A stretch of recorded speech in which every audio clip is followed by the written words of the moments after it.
Lembrando que o canal Switch TV BR agora é parceiro da Centauro. Quer ter 10% de desconto em qualquer produto vendido e entregue pela Centauro? É só usar o cupom SWITCH10 e fazer a festa. Fechar a conta, né?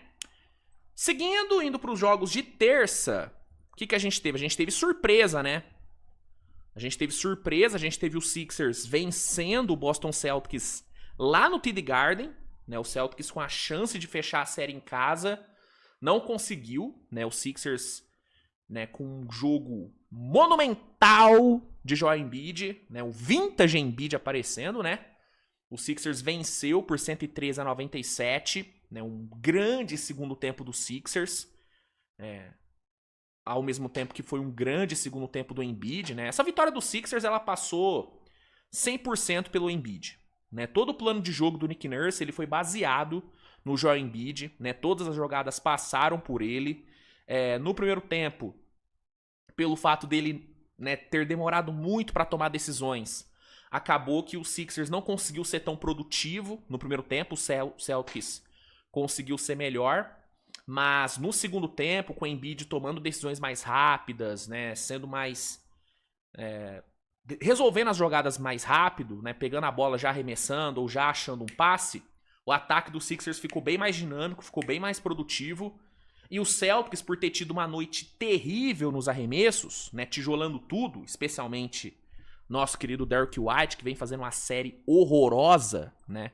Pô, o Derrick White tá com um aproveitamento de 21% para 3 nessa série. Tá uma coisa assim, horrível o Derrick White nesse jogo mesmo.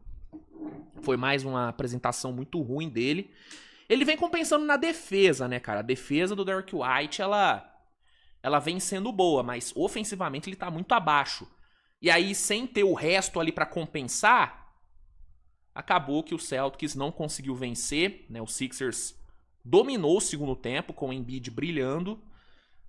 Inclusive, pegando aqui os números do Embiid, 33 pontos no jogo, 8 assistências que viraram 21 pontos. Ou seja, o Embiid ele foi responsável por mais de 50 pontos do Sixers nesse jogo, né?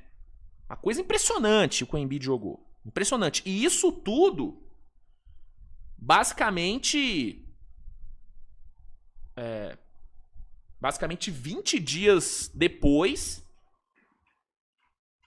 dele passar por cirurgia, né? Então, assim, o cara 20 dias atrás estava numa maca, né?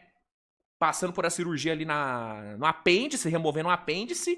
E 20 dias depois ele fez o que fez no TD Garden. Então, uma apresentação enorme do Embiid, né? Ele que, de novo, tá tendo que jogar no sacrifício. Inclusive, o Coast to Coast, né? Fez um post bem bacana, onde eles puxaram todas as lesões que o Embiid teve em playoffs, né? Desde que ele chegou na NBA.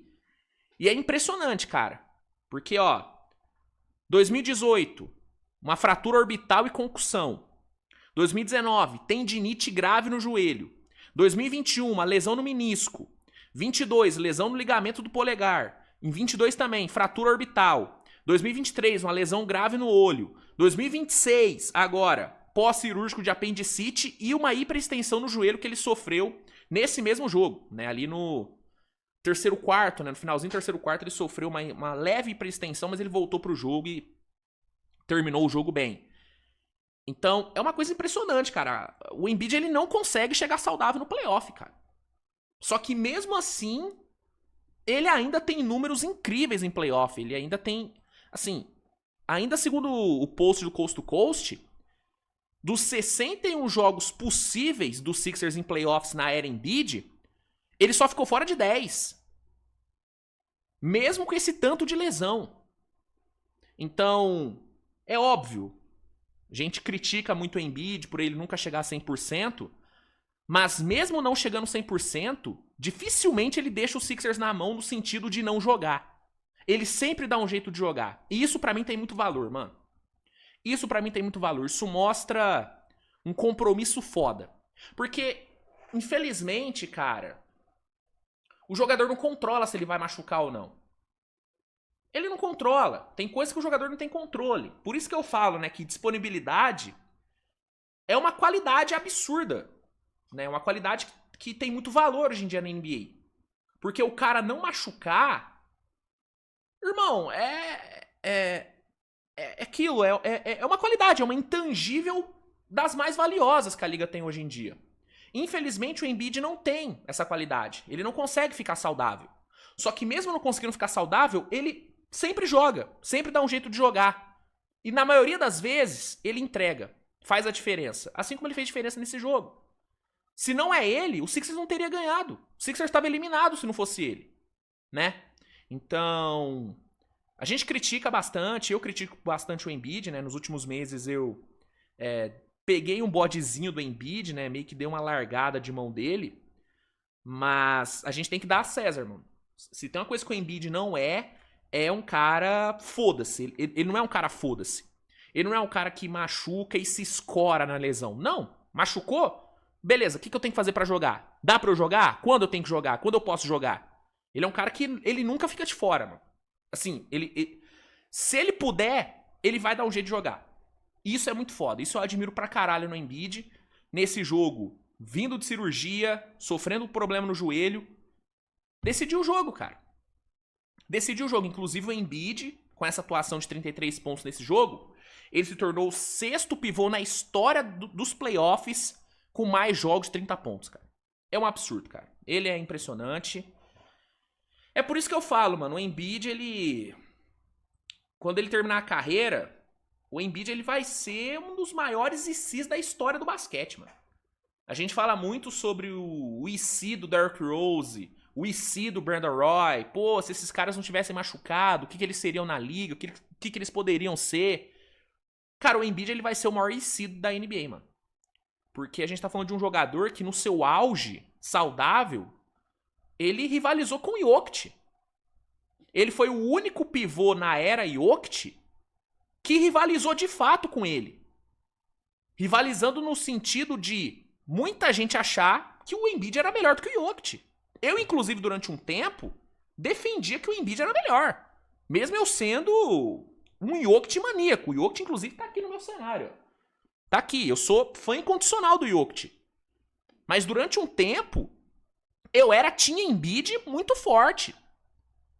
Desde o Embiid, não teve ninguém que rivalizou com o Jokic na posição de pivô. O Embi, a partir de agora, ele vai rivalizar. Inclusive, o Shaq deu até uma declaração bem bacana falando, né, que a partir da temporada que vem, o Embi ele vai rivalizar com o Jokic pau a pau. E eu concordo. Eu acho que a partir do ano que vem a gente vai começar a discutir forte quem é o melhor pivô da liga, se é o Jokic ou se é o Embi. A gente vai ter essas discussões a partir do ano que vem. O Embiid ele conseguiu isso por uns 3, 4 anos, inclusive ganhando o MVP do Jokic, né? Então, o auge do Embiid, cara, foi uma coisa impressionante. O Embiid, no ápice dele, durante uns 3, 4 anos, ele foi indiscutivelmente um top 5 da liga. Indiscutivelmente, né? E isso entregando um ataque absurdo, uma máquina de 30 pontos, né? 30 pontos pra ele era a coisa mais fácil do mundo de fazer, e entregando uma ótima defesa, né? Com um bag, com um arsenal ofensivo absurdo. Então, infelizmente, cara, a carreira do Embiid, a gente já pode cravar isso, a carreira do Embiid ela vai ser muito menor do que ela deveria. Independente do que ele conquistar a partir de agora, pode ser que algum dia ele seja campeão ainda, não sei, pode acontecer. Mas independente do que ele ganhar, é fato que a carreira do Embiid ela já é menor do que ela deveria ser. Pelo talento que esse cara teve, mano. Pelo talento que esse cara tem ainda, né? Ele é um absurdo, cara. Eu brinquei no vídeo, né, cara, que a minha relação com o Embiid é relação com a ex. Sabe aquela ex que você tenta esquecer, que você tenta não pensar mais, mas vira e mexe, ela mexe com você? Ela te dá um oi no WhatsApp, ela curte um story seu. Sabe essa ex? O Embiid é essa ex pra mim.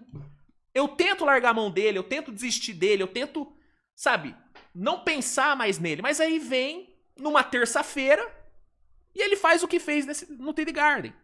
E aí eu me lembro do auge dele, né, das inúmeras discussões que eu já tive aqui no canal por conta dele, pra defender ele. E aí, irmão, bate bate aquela nostalgia, aquela saudade, né? Aí eu abro uma abazinha aqui no YouTube e digito Joel Embiid Highlights. Aí eu vou ver os highlights do Embiid, né? Aí eu vou ver ali uma meia dúzia de mixtape do Embiid, né? Ao som de traps agressivos, né? Pô, tem um do Embiid. É um mixtape do Embiid ao som de... Caramba. Ah, esqueci o nome da música. É de um trapper que morreu faz um tempo. Aquela I still see shadows in my room, tá ligado? Eu esqueci o nome dessa música, mas tem um mixtape do Embiid com essa música que é um absurdo. É um absurdo, já devo estar assistindo esse mixtape umas 82 vezes, né? Inclusive a indústria do mixtape, ela tem total culpa de vários brasileiros serem fãs de NBA, né? Eu, pelo menos, fui fisgado por um mixtape do Russell Westbrook. Fui fisgado, né? Se o canal aqui existe hoje, é culpa do malandro que fez o mixtape ali do Russell Westbrook em 2012.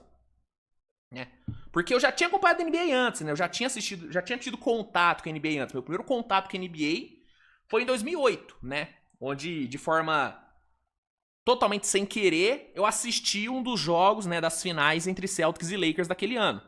Mas eu fui me apaixonar mesmo em 2012, quando eu vi o mixtape ali do Westbrook. Aí eu fui procurar mais sobre o time que o Westbrook jogava. E aí o resto é história. Então, a indústria do mixtape aí, ela... Se a NBA é o que é no Brasil hoje, a indústria do mixtape tem muita culpa nisso. Mas enfim, o que eu tô divagando é brincadeira. O ponto é, o Embiid jogou pra caralho, Maxey também fez um grande jogo, a defesa do Sixers fez um trabalho muito bom, né, cara? O Paul George defendeu muito bem, Quentin Grimes defendeu muito bem. E aí, juntamente com a atuação muito fraca do perímetro do Celtics, o Sixers venceu, se manteve vivo e vai ter a chance de forçar o jogo 7 nessa quinta-feira, jogando em Filadélfia.